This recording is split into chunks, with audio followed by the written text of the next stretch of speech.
Today I'm talking about pain, and something that often comes up in session is my body is causing me pain, and therefore I need to change my body to alleviate my pain. This is something that a lot of people feel, a lot of people encounter. If the thought doesn't occur to them primarily, it might come as a result of an interaction with a clinician of some sort. Perhaps they went in to see an orthopedist about knee pain, and the suggestion was made to lose some weight, or someone who's been dealing with chronic back pain. Again, usually the suggestions include losing some weight. This is Lucy. And I'm talking about this today because I also struggle with chronic pain.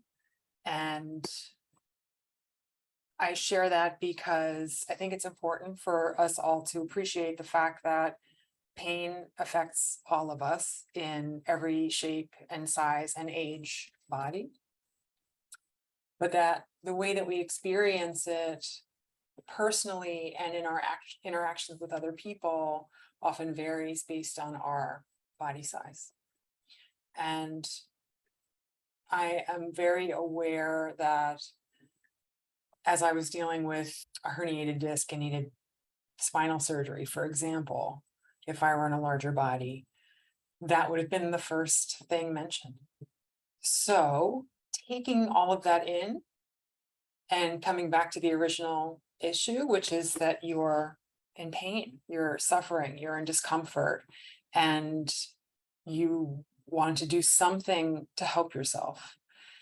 I want to offer a couple of other thoughts about ways to deal with pain that don't involve trying to lose weight, only partially because we know how that goes. When we intentionally set our sights on losing weight, we end up in the long term usually gaining weight and suffering a lot throughout the process. Also, there are lots of different things that contribute to pain: genetics, movement or lack of movement, stress, inadequate sleep, untreated physical and mental health issues. All of these things can affect pain that's quantifiable, but also the quality of pain and the subjective experience of pain.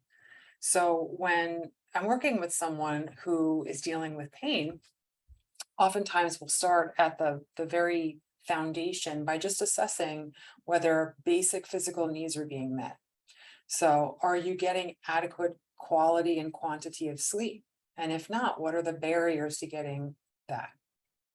Are you eating regularly? Are you able to maintain relatively level glucose levels throughout the day?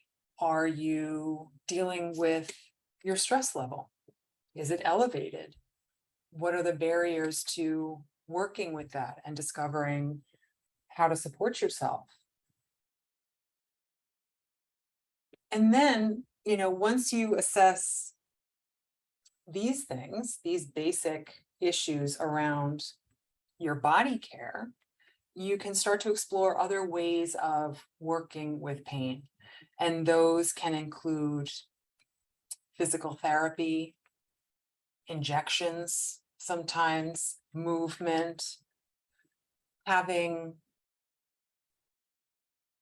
a sense of support for pain. I always think it's very interesting that often what clinicians prescribe for pain are antidepressants. And so there's clearly a connection between our mood and our subjective experience of pain.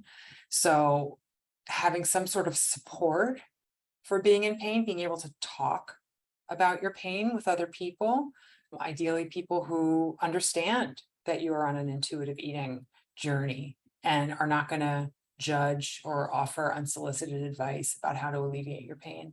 Ideally, somebody else who deals with pain and is trying to find realistic ways of alleviating that pain without doing harm in the meanwhile.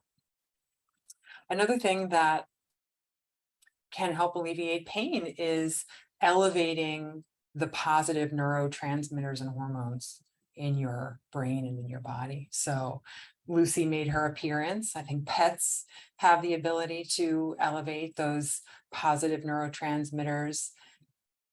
I put on something bright today, and specifically something I didn't have to wear a bra with, because the straps just aggravate my neck pain. Looking at something that I find beautiful or funny or entertaining, these things can help. And it's important to recognize also that sometimes you could do everything. You can do the preventive movement, you can do the physical therapy, you can be tending to your sleep, you can be making sure that you're eating adequately and regularly, you can make sure you have sources of connection and intimacy and fun. And sometimes the body still hurts, and it's not your fault. Part of the problem with the wellness industry and culture that we're in right now is that it places this just disproportionate amount of personal responsibility on everything that we experience in our bodies. And so if something feels wrong, something doesn't feel good, the suggestion is that it was because of something that we did or didn't do. That's not the case. Some of us are just more predisposed to pain than others.